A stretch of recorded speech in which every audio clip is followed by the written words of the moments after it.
Hey, I'm Michael Bay, and I am a strong believer in protecting the cinema experience.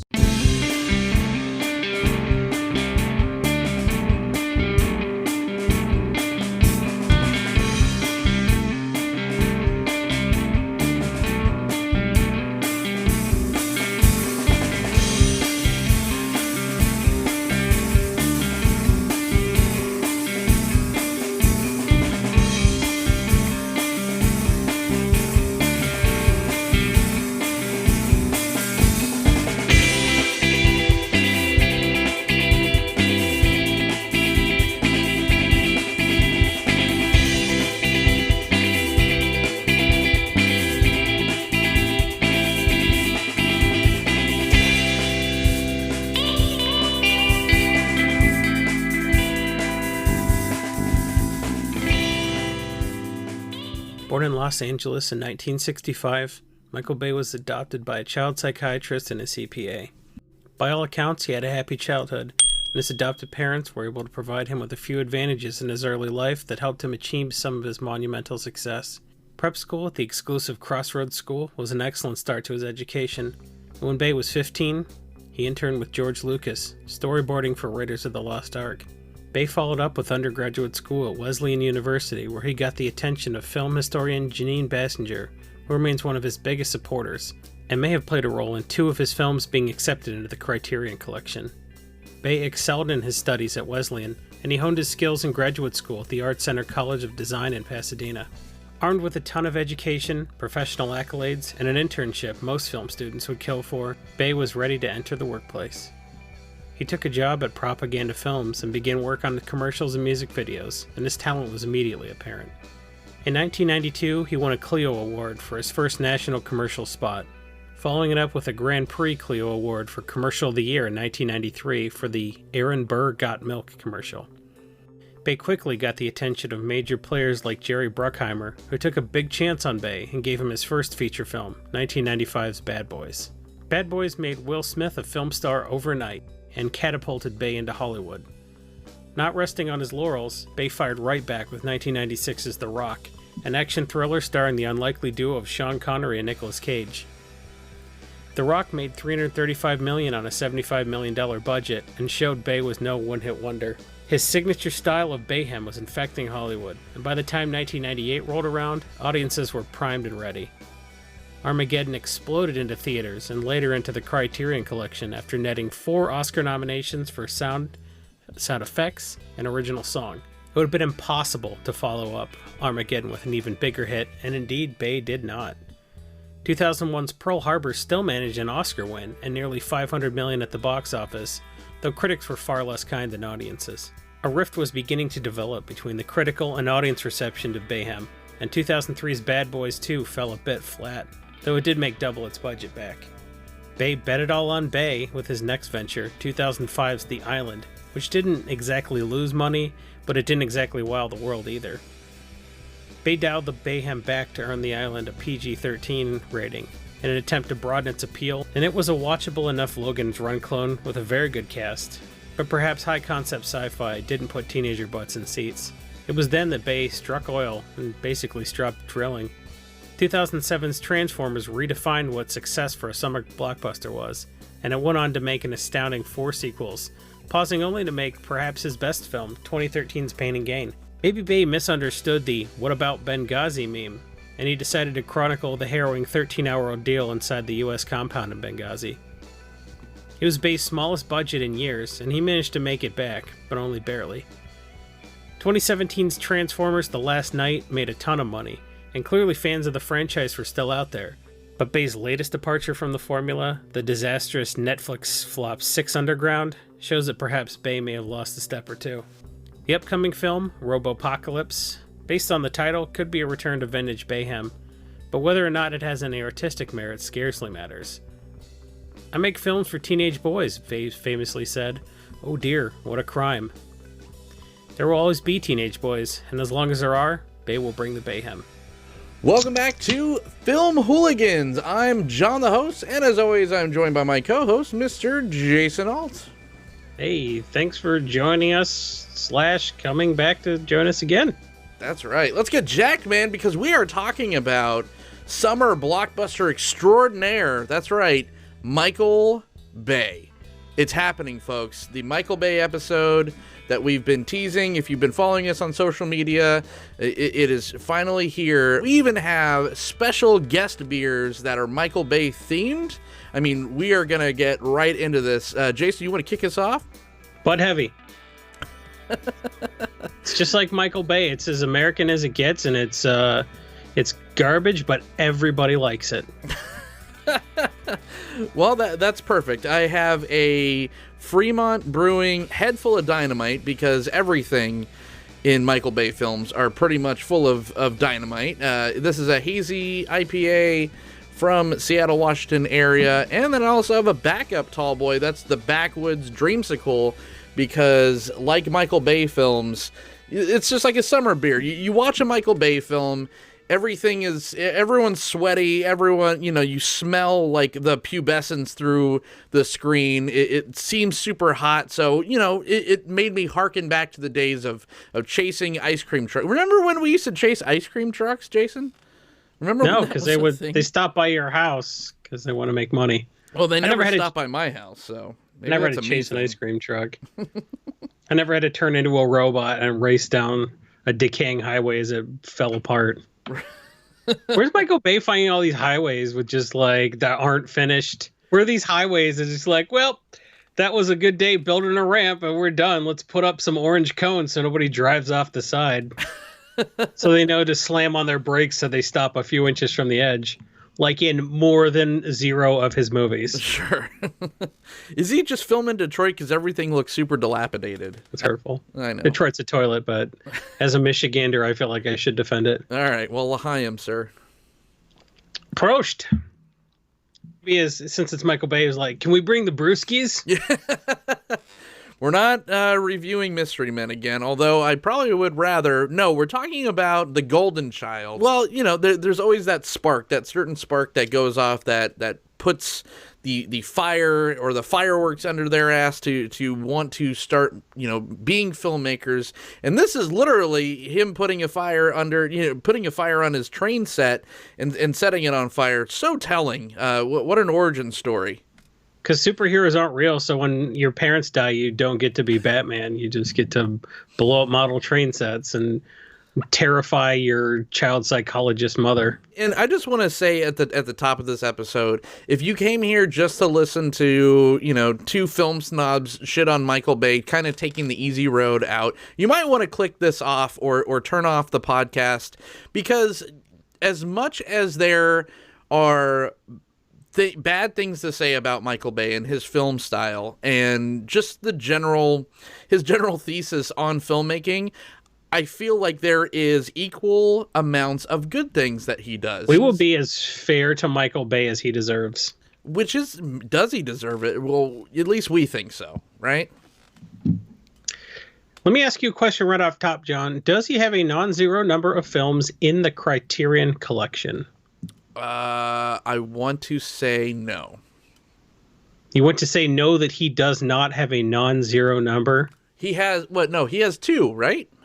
That's correct. Right. He does. Ooh. Ooh. I passed. I phrased that oddly. It was the Bud Heavies. So, does any film snob have 2 films in the Criterion Collection?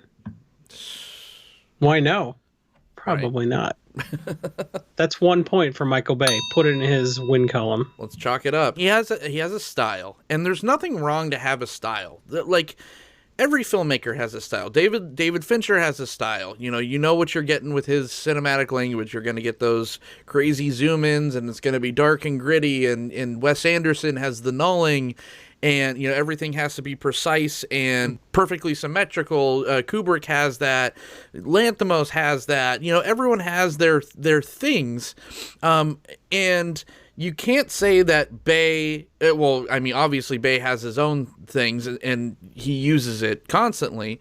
But it also has his style of filmmaking has influenced other styles. So it's not like he's just like a schmuck, because if he was just a schmuck and no one liked his films, he wouldn't churn out billions of dollars every time he's at bat. Does anybody else have a style of filmmaking with a name as good or better than Bayhem. No, nobody does. Another win for Bay. Nobody calls a Christopher Nolan movie a Noelhem.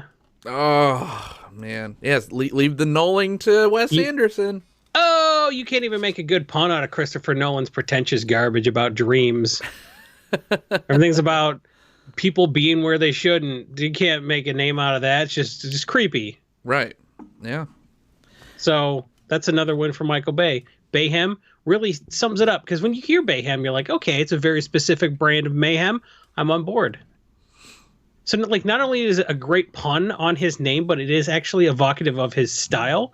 So, like, a one-word descriptor that's actually tells you all you need to know about it. Anybody that can be summed up so succinctly clearly is doing something correctly. And for the non-sharps, what is Bayhem?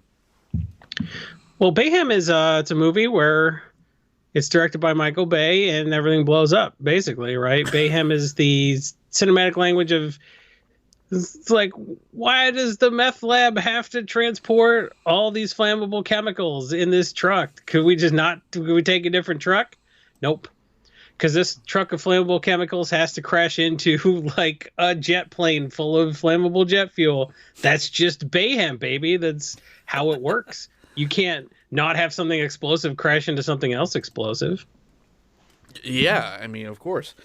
Bayhem is so powerful. You're watching Pearl Harbor and you're like rooting for the Japanese at one point. You're like, yeah, drop those bombs, make those ships blow up. I'm like, oh, my grandfather is on one of those ships. Yeah. Ooh, bummer. But the Bayhem got me, man. I got hype for those bombings.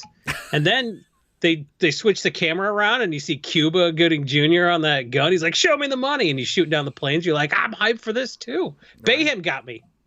Yeah. It's another win for Michael Bay. Put that in his win column. I said he was influencing people, but he was definitely influenced by the likes of like George Lucas and whatnot. He even, he famously interned for George Lucas, and he even told him that he thought that what Raiders was going to suck.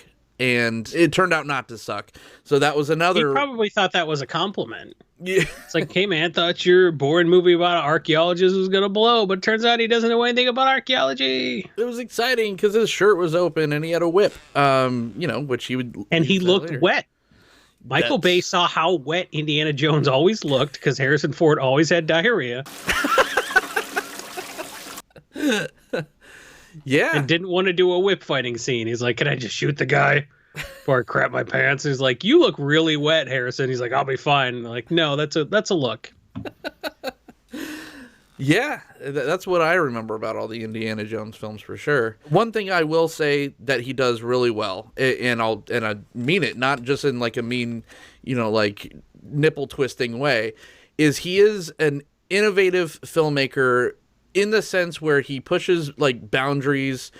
He's always using the newest tech. He always wants to kind of up the last thing he did. He'll be the first one to try out the newest camera, the newest angles and all that. We're the first movie to ever shoot IMAX 3D. We placed these two gigantic cameras on top of each other to give you amazing resolution. It's just like your eyes. You see depth, and it's beautiful, and it's something you cannot fake. We're going to spend the extra $10 to $15 million, and we're going to do it right. That's the type of things. It's like this little kid mentality of wonder that he still has for filmmaking, which I appreciate. Like, you can't say that Michael Bay just doesn't like what he does. He loves what he does, and that might be part of the problem. He loves the filmmaking process, or at least his own version of what a filmmaking process is. Which is crazy. Like, if you told me, it's like, okay, we're going to spend $14 million on this stunt, and if we screw it up, it's going to cost another $3 million to reset it. So do we have this choreography? He's like, yeah, I did it with Matchbox cars, and they went boom, and then with the Matchbox cars, and it's all up here. Don't worry, Michael Bay's got it all up here. Just give me $14 million for this stunt, and I'll make it work. I know what it's supposed to look like in my head, and everyone's like, all right, cool. Yeah. If the person is not a genius, do you on set be like, yeah, we got to give him 14 mil for this stunt? Like, you can't possibly do that if the person is not a genius. or at least have the pedigree or the he's proved it, right? Like His track record. His track record, exactly. He has proved that his decisions, whether they're critically panned or not, make the cash. And I mean, you can't deny that. And that's a special thing. Like, people make movies for all different kinds of reasons. I have friends that make movies because they like making movies. They like the experience. But part of the filmmaking process is, you know, some people make films to make money. And you can't argue that his process makes money. And you mentioned the Matchbox thing where he doesn't storyboard anything. It's another Bayism where he will block everything out. He'll take a whole Transformer scene or a whole car chase and he'll do it all with Matchbox cars, and then he'll film that, and then he'll film the location that he's shooting, and then he'll overlay it, and it works because Michael Bay films are nothing if they're not in motion, right? Like, even when two people are standing still. Yeah. He's like, all right, I want Will Smith to stand right next to Martin Lawrence, and then Martin Lawrence is going to say, shit just got real.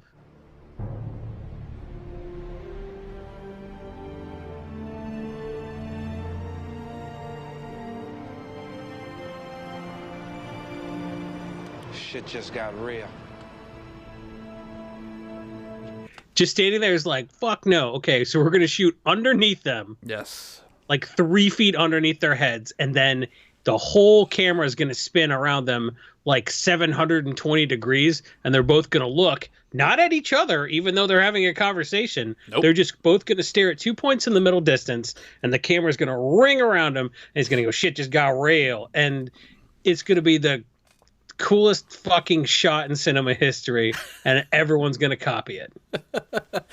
It's his signature dynamic shot. And you know, the first time I saw it, I have to admit, like, seeing it in Bad Boys, right, that was fucking cool. Like, I was just like, wow, they just ran down a street chasing after, you know, this like call girl and how she got captured, but it was shot in such an exciting way. He makes the mundane scene epic, and that was great. But then he just kept doing it, and then he kept doing it over and over again, and then it was just The Rock getting out of a car, not even with dialogue, and like Pain and Gain, and we do the dynamic shot, and you're like, what is this for?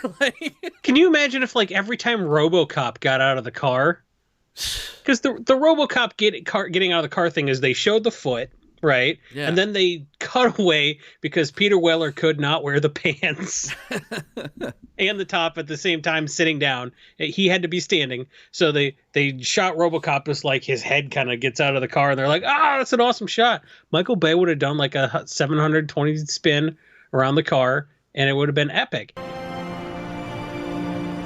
Shit just got real. But here's why that shot is so good. Because now that we talked about it, and you're going to go back and you're like, oh, yeah, I know what the shot they're talking about now. Like, if you're not a film nerd, now you'll see it. And you play the shit just got real drinking game, where every time you watch, like, an action movie, you do a shot every time they do the shit just got real low-angle spin. Not just his like, movies. Yeah. Yeah, because he influenced people because they're like, oh, that shot's cool. We're going to rip that off. Now you'll see it everywhere, like some Beider Meinhof thing. But here's the deal. You remember The Matrix where everyone did the bullet time thing? Right. Because it was so obvious? Like, the Michael Bay low-angle spin made everyone feel the way the bullet time made everybody feel. Like, it's a cool shot. But you didn't realize it was the shot that made you feel like that. The whole scene was doing work, you know? Yes. It's like Will Smith's shirt is flapping in an invisible breeze. It's like, my shirt's open for no reason. And then Martin Lawrence looks like he is within a few feet of Will Smith's height from force perspective. So that's cool. Martin Lawrence looks larger than life.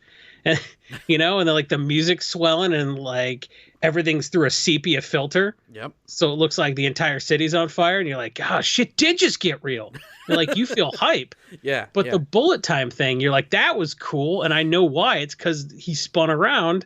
You know, but then every movie like Kung Pao Enter the Fist made fun of it that same summer. You're like, yeah, fuck bullet time. Yeah. So they could never do bullet time again because it was always a Matrix parody, you know, but that Michael Bay epic shit just got real spin people can do that or use elements of it, and it doesn't feel like it's ripping anything off. You're just like, that is a shot.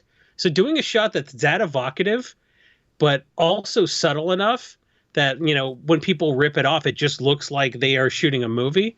I think that's a sign of genius too. We were going to shit on Michael Bay a little bit more We'll get than there. we have been, huh? We'll get there. We'll get there. We'll get there. And I also gave a little shit to, like, oh, you know, he used it too much. He overused it. Like, now The Rock's getting out of a car and we're just doing it just because he's getting like a tropical smoothie. And it's like, what? Why is this important?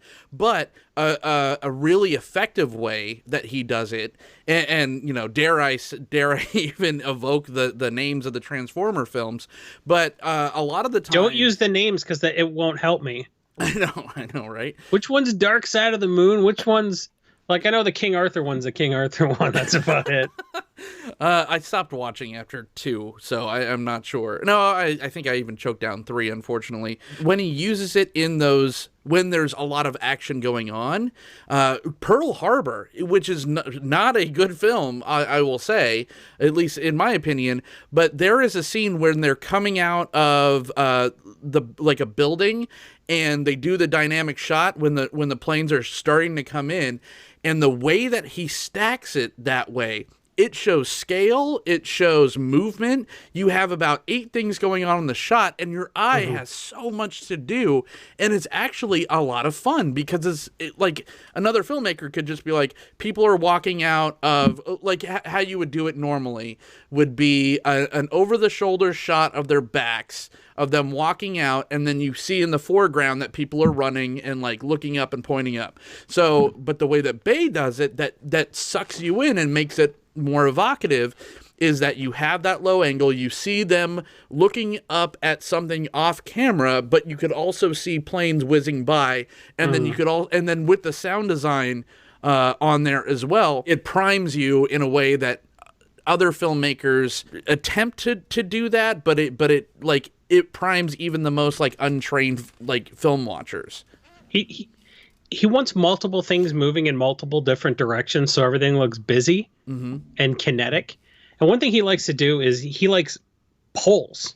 That sounds dumb, but like vertical poles. Straight like if you look at the very first shot on Bad Boys, like he filmed it in such a way that like you see the poles lined up, and then you see the distance between the poles moving as you sort of rotate around them, and like all the camera did was move. Those poles stayed stationary, but all the poles are moving, you know, as like you start to see them from a different angle. Right. It looks like all the poles are moving, but the only thing that moves is the camera. So anytime there's like stationary stuff he can use as a reference that can, like, by rotating, show a different side of it and make it look like 5 different things are moving.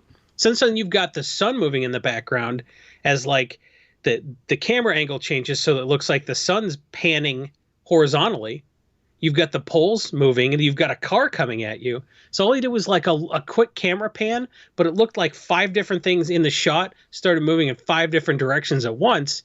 And it gave you kind of a sense that way more shit was happening, and it made it look like the car was driving faster than it was. Like, right. He loves to structure shots like that. Anytime he can have a bunch of different reference stuff all look like it's moving, it just makes everything feel more kinetic. Even like just establishing shots feel kinetic, and that's part of his style too. I love the scale marker because you always know not only where you are, but exactly how big things are. Because, I mean, in a Michael Bay film, you're dealing with structures, you're dealing with the cars coming to life, you're dealing with huge armies, but you get that... Asteroids the size of Texas. Sure, he'll tell you that the asteroid's the size of Texas, but Billy Bob Thornton's going to say it, so you're like, are you sure?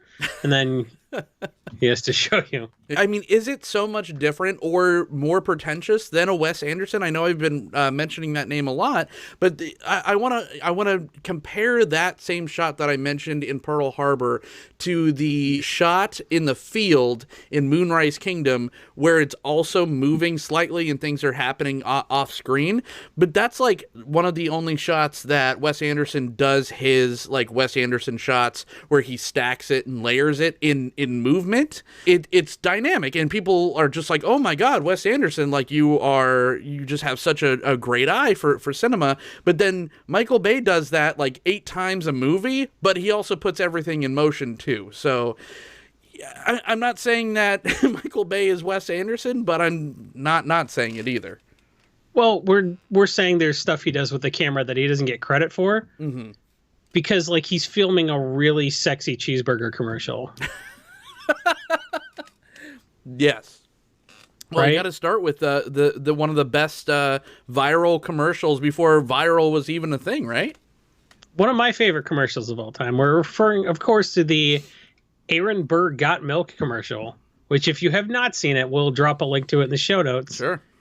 It is it's a catchy commercial, and it got people to drink the milk of an animal, which is not in sync with evolution if you've seen Snatch. So good for Michael Bay. That's another W in his win column. He even back then, he had the goal to ask for the fancy car. No, it wasn't in motion. No, it wasn't chasing another car, but there was like a Camaro or something in the shot. And it's just like, oh, that's a sign of things to come. So as much as we say that, he is an innovator as far as like shot compositions and all that goes, and all these great things that we just kind of gave him credit for, it all sums up to it not only feeling like extremely samey because he just can't get out of his own thing, but I lived in Vegas for years. I lived in Vegas for 22 years. I seen my fair share of Cirque du Soleil films. I feel like Michael Bay is the Cirque du Soleil of cinema, where everything it's like an event. The sets are super intricate. The performers are talented, but then when you leave, you feel empty, and most of it was pretty forgettable. And that's kind of how I sum up the experience. It's just like, yes, he does all these things and pushes all these boundaries, but to the end of what means, because basically it's kind of an empty thing. And then there's the Wes Anderson Blue Man Group over here. It's like, no, we're innovators too. I think Cirque du Soleil is like, yeah, it is spectacle. And like, look, film's a visual medium. You want to tell a story with 2 people in rooms talking, go right for television. Right? Go pitch HBO to relaunch 6 Feet Under so you can have people talk in rooms. Because there's no like story, there's no plot. Like, who's writing the Michael Bay films? It's just like everything is so surface level and so juvenile. There is some exceptions to this rule, but for the most part, it's just like, I mean, Armageddon feels like it was written by an 8-year-old. But it feels like it was written by a 13-year-old, and that's to whom it needs appeal. Like, he said, I make movies for teenage boys. Oh dear, what a crime. And Armageddon was absolutely a movie for teenage boys that like adults forgot they weren't supposed to like because they're dumb. Like, you remember A&W made the 1/3 pound cheeseburger, and they tried to sell it for the same price as a McDonald's quarter pounder, and everyone's like, I'm not paying the same for a 1/3 pound cheeseburger when 1/4 is more than 1/3. And they're like, no, 1/3 is more. Everyone's like, I vote.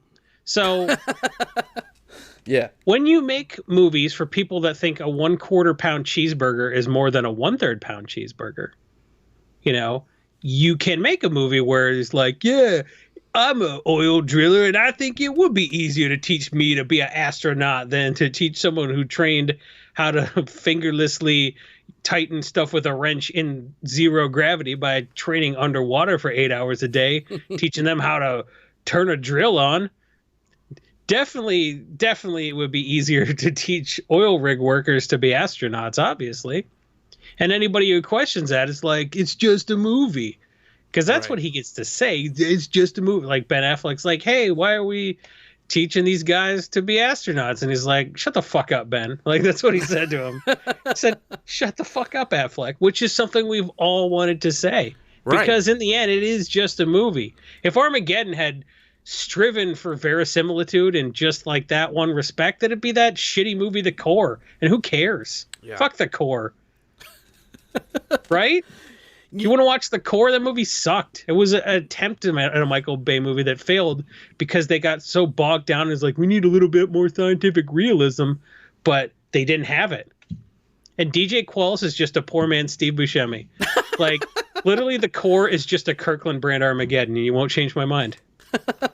It was so telling that Armageddon and like Deep Impact came out like the same year, because that's everything you need to know. Deep Impact was the, Michael Crichton-esque if science was almost there type of movie. It was bleak. It was unfun. Like, who had fun watching Deep Impact? Your main, spoiler alert.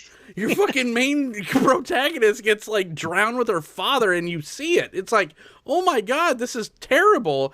And then, like you said, Armageddon's just like, these drillers are gonna go blow shit up with fireworks, and it's just like, it's the difference of, shoving your face with popcorn. Like, that's what Bay films are for, and there's a market for it, and that's why it's so successful. Like Transformers is kind of the same thing as like a Jurassic Park.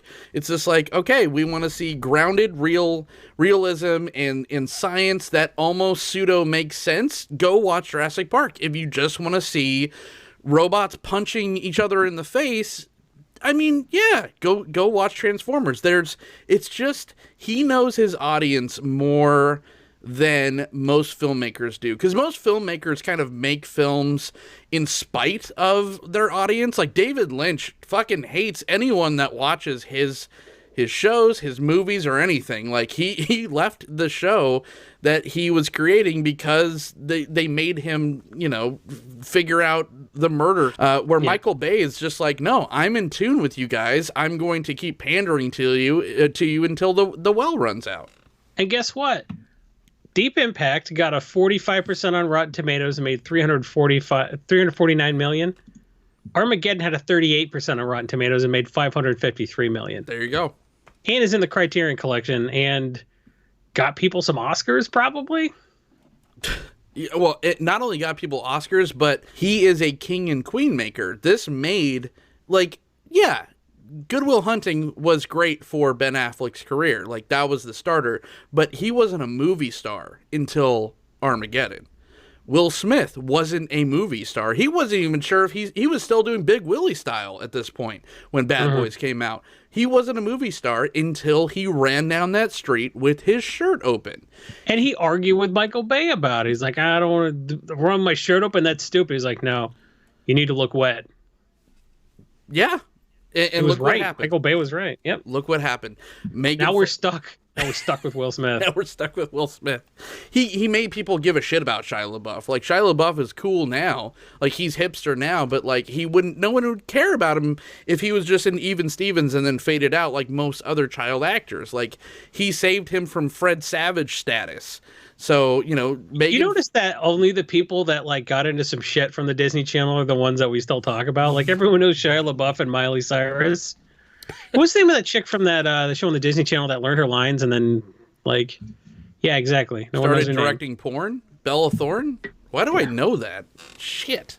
Because you have a daughter about that age? I don't know. And watch porn. You put Megan Fox in front of America, but wasn't the best way, and that's another thing. Now we'll scale back the love fest, and no women in his movies have any agency whatsoever. At the very best, a female is a plot device in a Michael Bay film. The closest thing that we had to a strong female character, or the version of a strong female character in a Michael Bay film, was like Gabrielle Union in Bad Boys 2, or Martin Lawrence's wife in the Bad Boys series. But even then, it's just like all this shit was happening, and she didn't know. She was just like, came off as like a complete oblivious female, and that's what I'm saying. Like, that's ScarJo in The Island was probably the best developed female character yet in a movie. Terrible. No. Well, that's because Scarlett Johansson can't act. No, I meant just that was pure objectification. That was just like Megan Fox style. Like, but dirtier, because he gave Scarlett Johansson's character in The Island like the mind of a 15-year-old, so it was somehow came out me gross. Clone, me no sex. Yeah, but it's like, it's literally how a 13-year-old boy thinks about sex, and that's how that's how we see it on a Michael Bay film. Yep, women are just vehicles for conveying sweat around the scene, so he can shine a spotlight on them. I mean, wasn't Megan Fox's audition for Transformers just washing his car in a bikini. Is that true? Yeah. Oh, God. As much as he kind of reflects what people think is cool about America, which is like blowing shit up, like, you know, he also conveys sort of a fundamental lack of respect for women. Mm-hmm. And, you know, I make movies for teenage boys. Oh, dear, what a crime. Well, there are some crimes associated with adults acting like teenage boys with respect to women. Absolutely. There are definite crimes. So maybe don't encourage those crimes, per se. It's a choice, right? And Michael Bay sort of skated by on his, like, benign but fundamental disrespect for women by not being as shitty as every other director in Hollywood. You know, like, it's hard to, you know, you hear about Kevin Spacey and Brett Ratner and shit like that, and he's like, all right, you get a pass, you know, Michael Bay, like, you're just rude and disrespectful, but, like, we'll get to you later when we rooted out all the true monsters. Right. So good for him for just setting low expectations for women, I guess, right? Like, and if you find out he did something awful, I won't be surprised, but at the same time, it's sort of like there are bigger fish to fry right now, so he's sort of gotten a pass, which is not great, but, like, it's what happens. I feel like they've tried to peg him quite a bit with something, and every single woman that's worked on a Michael Bay film has always kind of stood up for him. He's not an easy person to stand up for professionally.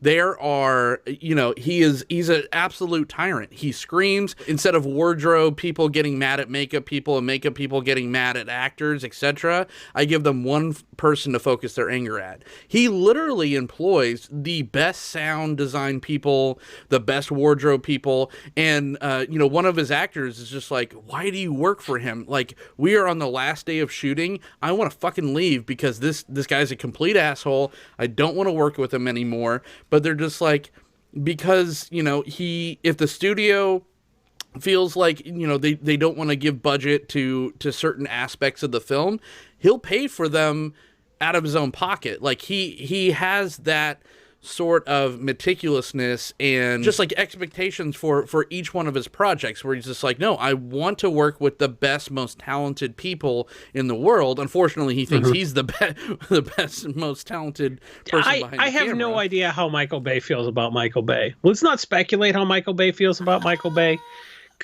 because I don't know if I don't think he's, like, pretentious about it. I think he realizes he makes schlock, but he makes it look really glossy. Yeah. I don't think he thinks he's a genius. Maybe I do. I don't know. I don't know how I feel about Michael Bay. So what makes me think I know how Michael Bay feels about Michael Bay when even I don't know how I feel about him? I guess. I mean, I think there is a certain level of self-awareness with Bay, but there's also, he's uncompromising. He, like I said, he wants to work with the best people all the time because he feels like his films garner that level of respect. And money-wise, sure. Well, in the industry, with, like, respect to their ability to make money, right? Like, nobody has a problem giving Michael Bay a big blank check because he's going to dectuple it. Like, they know that, right? You know, so he's not getting a ton of critical acclaim. And I think if we make one case this episode, it should be that, like, I think he's become such a meme that, like, he doesn't get the critical acclaim he deserves because, like, he invented the best way to shoot a commercial for a cheeseburger with fireworks sticking out of it. Sure. But, like, you can use that technique for other things, and people have. So why not give him the credit, you know, for his innovations? Right. Even though he didn't use them in a way that, like, film critics who saw La La Land and they're like, oh, that's about us, and clapped. And hung a bunch of Oscars on that piece of shit. Like, equally those kind of people. He doesn't make movies for those pretentious dicks who just sit around huffing their own farts, you know, and they don't like that. So they're like, oh, he just makes schlock. But okay. Schlock sells, though. Someone has to, right? Are his movies any worse than like the Marvel movies? But like nobody was I don't know, like with the exception of Transformers, nobody was like a nerd for like weird sci-fi about clones. So, no one's gonna like. It didn't matter who directed any of the MCU movies, like at all. Like, right? Yeah. Okay. It didn't matter. Right. So you have somebody who innovates a lot of the stuff that they copied for that. All those Marvel movies are basically just the Michael Bay technique applied to like a better written script. With the Kevin Feige kind of treatment to it, right? Yep. And they just fart them out 3 times a year, right. And everyone's like cool with it. But it's really interesting that like Michael Bay innovated everything they did in all those movies. I think we've talked about this before, actually, on the series where the MCU films, I think it was on our Taika Waititi episode where we're just like, you have to give credit to the people that actually put their own spin on it because it's so hard to do so. What's his face left, right? For Ant-Man. Edgar Wright. He had to leave because he's just like, this is so on rails. I can't put any of my own thing on here. And the only one that I really think did was Taika Waititi. And I still don't know why they let him. Probably because Thor was just sinking Thor anyways. Movies were they made 2 shitty Thor movies. Right. It was like people aren't going to, people aren't going to see another Thor movie because Thor sucks. And then turns out he didn't have to. Think if like Feige or someone like that like took control of the Transformer scripts or something, or they actually hired people to, and not just like suits to write Transformer movies, they probably could have been good because you have a very competent action filmmaker helming all those. So yeah, I completely agree with you. That type of style was ripped off and kind of like praised later, and just like, oh, we love these so much because the story's so good. Well, but they're 50-year-old comic books. It wasn't praised so much as like, for whatever reason, people were more willing to suspend any pretension because they're like, this is our Saturday morning cartoons come to life. That's why they started with Spider-Man and Batman and X-Men. There was no mistake about that because that's the shit that people grew up watching on cartoons. Spider-Man the animated series, X-Men, and Batman the animated series were hugely popular. Everybody watched them on Saturday morning and when they got home from school. So those were the movies they started out with. So like, you're like, look, this is my Saturday morning cartoons, but they're better. So I'm not going to be precious about it. Right. So that's why I think the Transformers movies did so well and gave him so much gravitas, because it was just people like, look, I like Transformers. And it made a lot of Transformers fans that weren't before. That's why Hasbro's farting out so much Transformers merchandise now, because like that made people fans. And then they went back and they're like, holy shit, Orson Welles? Right. Really? Okay, I'm in. Can you honestly say, because I don't know, and I don't think I've ever asked you this question, but the first time that you went in to see the very first Transformers movie and the credits roll, we get that Linkin Park ballad at the end. We see Skyscream blast off into the end credits scene before end credit scenes were a thing. I believe his name is Starscream. I said Starscream. You said Skyscream. Don't worry about what I said. No. Okay, that's a good point. I don't know. I can't name 10 Transformers. Right. How did you honestly feel? I was with my crazy girlfriend at the time, and she loved it, so she was hyped. So like I was like, cool. I took her to this dumb movie, and then like she didn't hate it and she was into it, Mm-hmm. So like it was exciting that she was excited for the movie, I guess. Okay. So like it was just sort of, I was in my 20s. We were drunk. We saw a movie. Like it was fun. Like it's a cool date movie if you're going with somebody cool, likes cool shit, Sure. So I definitely have like gone to subsequent Transformers movies like by myself and been like, all right, that was a thing. Right. Or just like watched it on TV and it's like, oh, there's another Linkin Park song. We did it. So I don't know. I think if you go with someone who's into it and then like you just You're like, we're gonna watch a Transformers movie. It can be fine. I remember sitting there and the same thing, like my now wife, her and I were on a date and we watched it and she was super into it. But I remember like that when all that happened, the credits rolled, I'm just like, I'm excited for a sequel. Like that was actually not terrible. And I was pretty pumped. And you got to think like, going back, this was right after like Star Wars prequels like culminated, so it was just like, oh my god, it was something from my childhood that wasn't like completely ruined. Little did I know that he would go on to do such thing, but that's why I'm saying like if he had just like the right people around him for this franchise, I think it really could have been something special. I think it could have been akin to even like the MCU. But look at the Fast and the Furious movies, which get more beloved the worse they get. It's the same kind of That's objectively though, right? true. The worse the Fast and the franchise gets. Like, Hobbs and Shaw was so fucking stupid. When I saw that trailer, I thought it was a joke.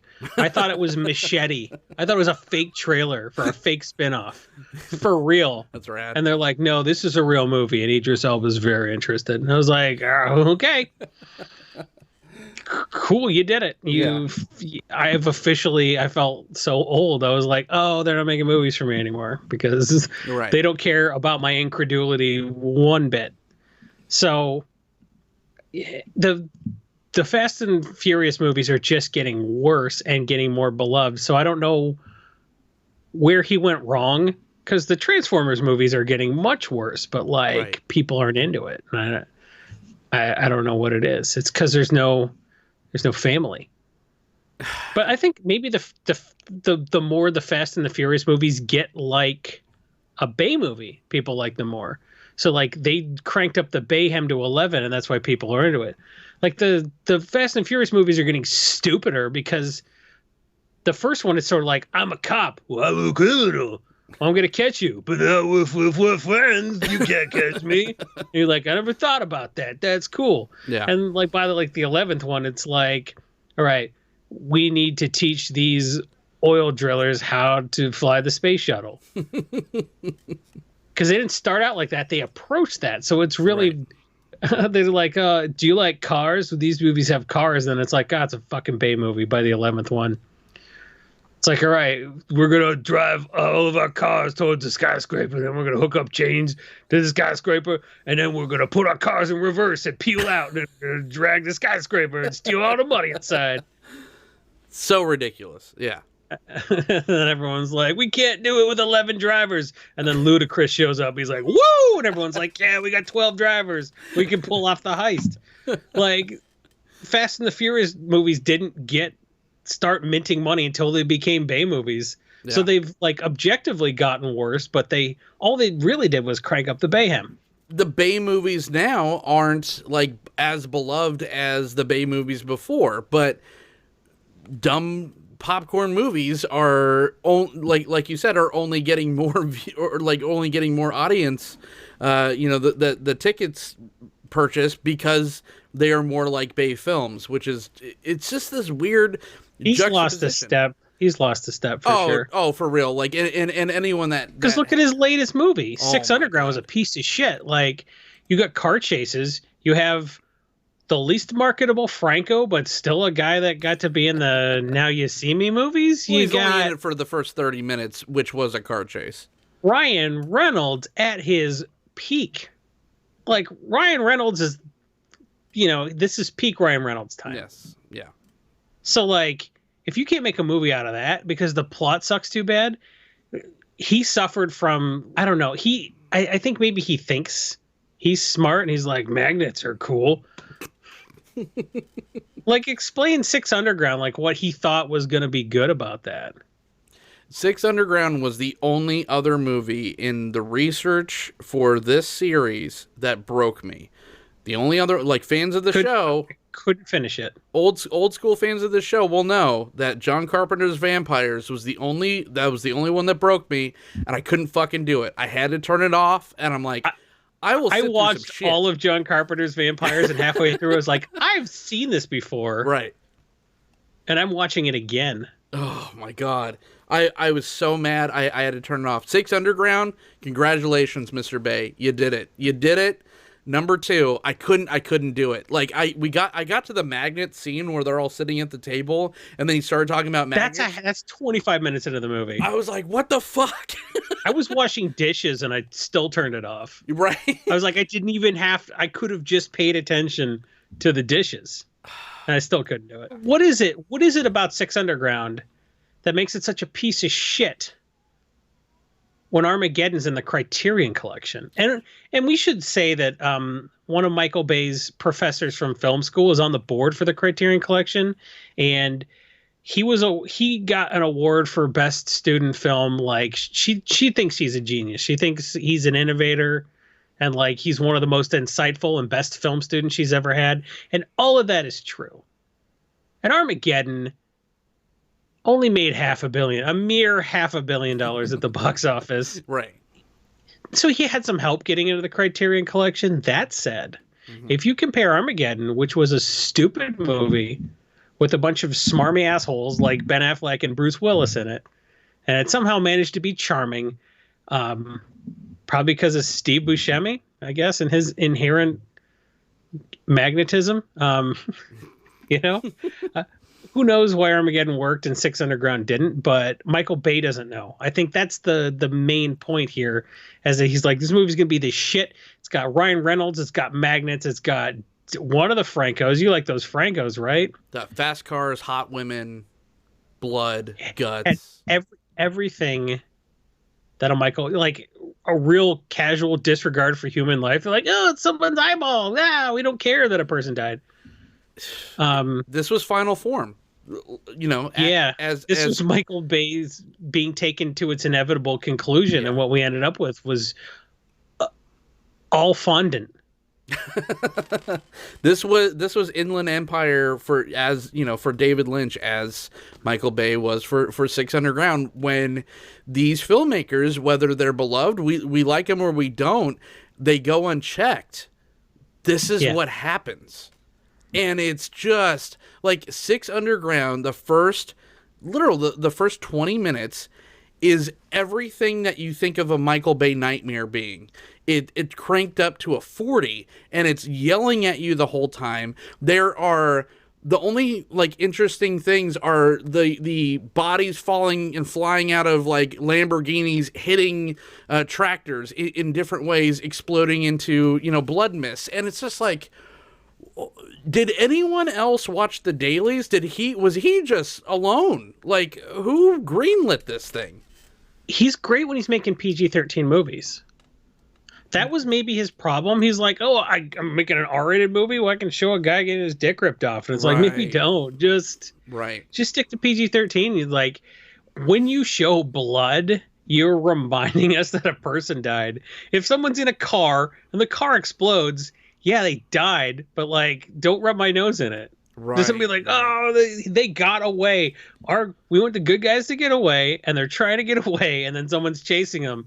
And they're like, oh no, the guy's chasing them, and then the car they were in exploded. So now the good guys get to get away. That's what we wanted. And you don't think about those people had families and now they're on fire. You don't think about that. Right. Which is why I think it was so gauche in Bad Boys 2, 3, when they were just dropping bodies out of that truck. Yeah. This is not necessary.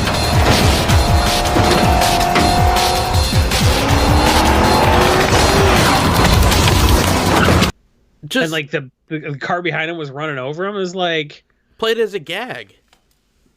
Yeah, I think the more violent a Bay movie gets, and if you show a bomb blowing up the outside of a building and you're aware that there are people inside, but you're like, the building blew up. That's 240 times more violent than one guy getting stabbed in his eyeball. Right. But if you show a guy getting stabbed in his eyeball, you're like, holy shit, that's the most violent thing I've ever seen. Even though 240 people died in that explosion. And I think Michael Bay is getting away from the we will imply people dying and show it. I think the more he shows, with people dying, the less people are into it. You know? It's the worst of both worlds, because like a Roland Emmerich film is just like complete apocalypse in every film that he's doing. Complete mass destruction, everything's blowing up. You know, the body count is the highest thing that you've ever seen, but you don't see it, like you said.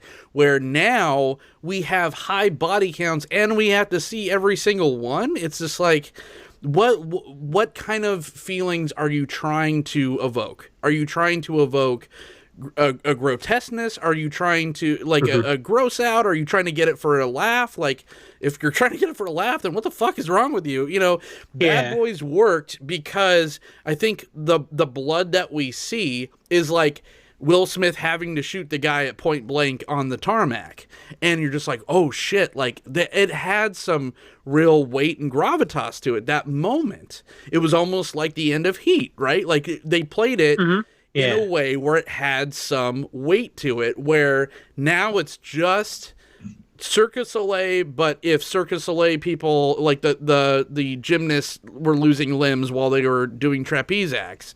And but it didn't add anything either. It was like a gag. Yeah, it's just numbness. It's just nothingness. I think maybe that for me is what's just like increasingly working a little bit less. Because it's not like violence isn't effective. Like one of the most violent movies I've ever seen is Irreversible, and that was very shocking the whole way through. Sure. But like it served the movie somehow. I think if you trivialize, like not just murder, but like trivialize the loss of human life, the way you do with like, I popped a guy's eyeball out so I can do a retinal scan sort of a deal. Like playing that up as a gag is profoundly disturbed. You know? I don't know. No, why am I getting precious about a gag? Like I tell jokes, you know, for money. It's not like I can be like, that bit, it's problematic, that bit. But there's just something about the more casual the attitude about the violence gets, you know, and the more grotesque it has to be to balance it out. And like, it's all fun and no cake. That's kind of how I feel about it. Yeah. Right. The sickness is in the disconnect. It's like now, you know, before it was like just watching a good film or like at least a fun, entertaining popcorn film, like a summer movie, where his films now, I feel like they're like a live action Grand Theft Auto, but not like the fun, intricate story of a Grand Theft Auto. It's like watching your friend just jump in a car with cheat codes. Yeah, murder civilians and run from the cops and finally get the tank. And it's just like, that's cool when you're like, you know, you smoked a bunch of bowls or, you know, at the end of the night and you just want to zone out.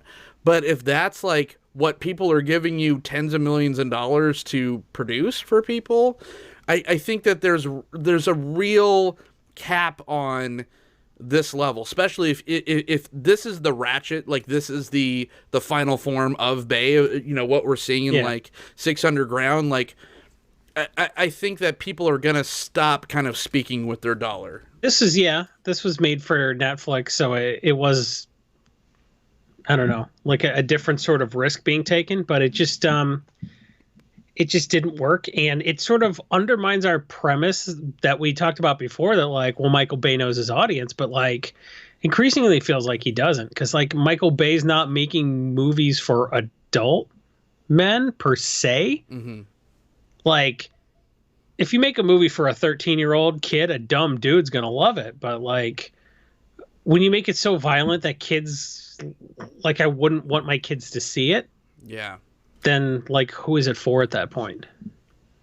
Yeah, it's completely tonally just deaf. He could have made a PG-13 6 Underground that might have felt a little more satisfying to me if like it was dumber. I don't know, man. Magnets. Whew. I get that, but like the Magnets is not dumber than teaching oil drillers to fly the space shuttle. That's what I keep reminding myself. Yeah. It's confounding because like The Island, for instance, it starts out so strong. You have these like Because really the premise was good. Exactly. The premise was good. It starts out strong. The shot composition, like Ewan McGregor has this like nightmare in the beginning where it's like played somewhat in reverse, and it just has these like really great set pieces until it doesn't, until everything is orange and teal again and people are running away. It's just like, okay, so we're not having car chases, but we're having people chases, and then the natural conclusion of that is a helicopter chase. Like, he gets in his own way where like he could probably prove where he's just like, I'm a pretty good filmmaker with something like The Island, and then it just, like, no other movie that I've seen has fallen on its face harder than that film. And that was because so it started out like Logan's Run, and then it turned into just a Bay movie. Where it's like, oh, they made up with the Steve Buscemi character, and he's got a hot girl for some reason. There's a bunch of explosions, and the casual homophobia too. Yeah. Like, it's not as like homophobia, not like being mean to gays, but like actual homophobia where like as a 13-year-old boy, like the scariest thing in the world is a hot girl thinking you're gay. Right. Or like your friend thinking you're gay for whatever reason. That like, that's such an 80s like thing. Like in Teen Wolf, he was like, I gotta tell you something. He's like, you're not gonna tell me you're gay, are you? He's like, You're a no, homosexual. no, I'm a monster who at every full moon craves the blood of children. Like, oh, thank God. No, I don't want you to think I'm gay. I'm a literal monster. And that was such an 80s trope. Yeah. It was like, there's nothing worse. And like, Michael Bay in every one of his fucking movies has got one of those scenes where it's like, oh, this isn't what it looks like. Like, who gives a fuck, right? Like, that's another thing I hate about it. It's just a dumb gag for 13-year-old boys to be like, that like Meet the Fockers moment where it's a farce, you know? Right. But like the only kind of farce he can ever establish is somebody thinking someone's gay when they're not, and like that being a huge deal. Bill Like, Murray in Ghostbusters, when he's just like, this man has no dick, and then they added ADR in post going, well, that's what I heard. Because no one, Bill Murray didn't want anyone to think he was gay. It's horrible. Exactly. That's such. It's like it's not the fucking 80s anymore. Yeah. Like that doesn't work. You know, it was never great, but like it doesn't work anymore, and he's still doing that. It just seems weird, and it, like you can do juvenile shit like Beavis and Butthead Do America is a juvenile movie, but it's funny. And like there are farcical misunderstandings because they're stupid, but like there was never a scene in Beavis and Butthead Do America where like someone thought someone else was gay. And I saw the movie when I was 13 in the theaters, and I fucking laughed my ass off. Right. You can make a juvenile movie for 13-year-old boys without doing some of the baffling choices he makes, right? But like in every movie. Well, fuck maturity. These are movies about robots that turn into boom boxes, right? So, like, who gives a shit about maturity? They're for immature people, but at the same time, when you are doing a really tired trope that, like, doesn't really serve anybody, and, like, better immature movies have avoided years earlier. Because what year was Beavis and Butthead Do America? 97? Calling it immature is actually... it's not really doing justice to how unnecessary shit like that is.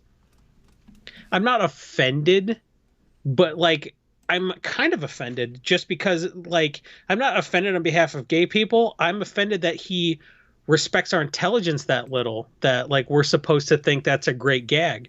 That sort of thing bothers me. It's like, it's not only punching down at women, it punches down at like not even gay people, but like the concept that someone could think someone was gay, right, as like a nightmare for somebody.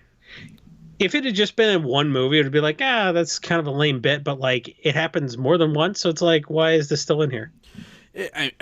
But again, that's why I say just maturity as a filmmaker, because whether it's his more notable things like dynamic shots or his less, favorable giving no agency to women or talking down to gays. It's just, that's in every single movie. And that's why Michael Bay's filmography, there's just little things you could pull out and put in. Okay, we're not talking about clones this time. We're talking about robots. Okay, we're not talking about robots. We're talking about escaping from Alcatraz.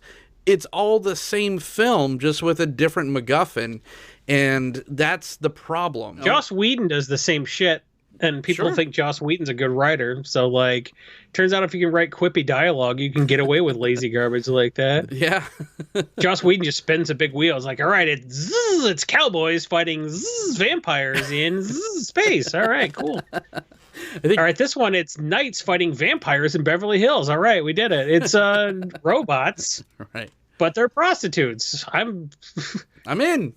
I made a Mary Sue. Aren't I good to women? Oh, women say I'm not. Oh. Who could have seen that coming? Yeah, I think Joss Whedon has more bad press as far as that goes than Michael Bay does. Maybe just because Michael Bay is just so unabashed with he's just a man-child. He doesn't. Yeah, either he has no intelligence or he fundamentally doesn't respect ours, and I can't tell which it is. Like, Right. if he's that fucking stupid that he thinks, like, the whole, oh, this isn't what it looks like gag is funny, then, like, cool, the guy's a moron. But, like, how could you be that good a filmmaker if you're that stupid? So I think he doesn't respect his audience. He doesn't respect our intelligence. And, like, yeah, I get it. Yeah. I get having disdain for, like, the average American. I think a quarter pounder is bigger than a 1/3 pounder. I shit on those people earlier, and, like, that's his audience. But increasingly, he's shown that perhaps he doesn't really know what makes them tick as much as he pretends to, because I think increasingly he's getting out of touch with those people the less he respects them. Yeah. Well, and with just the world as it is now and just moving on from the movie theater format, that's why I feel like the days are numbered for these types of films. Like the Bayham is not going to be the whole reason to watch it. Like, who's going to watch the new Michael Bay? Well, I mean, On a phone. I mean, Six Underground didn't do great because... And I watched it on a tablet. Maybe it's my fault. Right, but maybe we would have liked it more if it was screaming in our face in a movie theater, But that's why his films aren't supposed to be consumed that way. And maybe that's the problem. And, if the good news is, if you don't like Michael Bay's style of filmmaking, it probably won't be around for very much longer because... movie that whole format is getting antiquated. So it's an interesting thing, and I think you're onto something where it's just like I feel like he is in tune with his fan base, but also he's stuck in that same mind frame where he can't move forward, he can't move past, because I just don't think he knows how to do it any differently. Where other filmmakers, Steven Soderbergh has reinvented himself so many times and tried to, just realizes that you have to keep evolving and keep changing to stay in this race. And I don't think Bay has it in him to do that. And why should he? He's made his money. He could go retire on a giant island with all the Maseratis, Clones. all the private jets. There's no incentive for him to take that next step. If he never made another film again, he had one of the most successful lives on the face of the planet. So I kind of think like the cinema model is going to be sustained by the MCU and that kind of shit. And if like Disney's the only one making that kind of stuff, Disney and Warner Brothers, it's going to get kind of stale. So like, I think the cinema structure could collapse under the weight of its own need for blockbusters. Cause I am not going to watch Six Underground on a tablet, and I'm not going to watch Blockers on a big screen. So like, Right. I'm not paying $11 to see Tag, but I will watch it on Netflix while I do the dishes. Does that make sense? Like, I think people are making projects for the platform that it deserves. Yes. And Bay movies need to be in the theater. And if he can't figure it out, then maybe he just needs to pass the baton and just show other people how to put a camera on a dolly and spin around a dude. So in summation, I hope that the audience that have stuck with us through our rambling and rants on one Michael Bay can see that Michael Bay is such an easy target in the cinematic universe, right? Like he is the brunt of so many jokes, but he should be lauded, at least some of his style should be lauded for the things that he was able to accomplish. And I hoped that we conveyed that through this episode, because without Michael Bay and without the style and without the fan base that he goes for, some of your beloved movies wouldn't have happened, at least in the way that they did. Some of the movie stars that you love wouldn't be on the screen. There is, like I said, just like, don't write him off as just a talentless hack, because I don't think anyone loves filmmaking as much as Michael Bay loves filmmaking like Michael Bay. That is our episode of Film Hooligans. If you want to download this on the podcasting sites like your iTunes or your Spotify, all that good stuff, go ahead and do that. This will be uploaded to all your favorite podcasting sites. Mr. Jason Eugene Alt, thank you once again for helping me co-helm this thing, for navigating these troubled waters. Where can everyone find you, sir?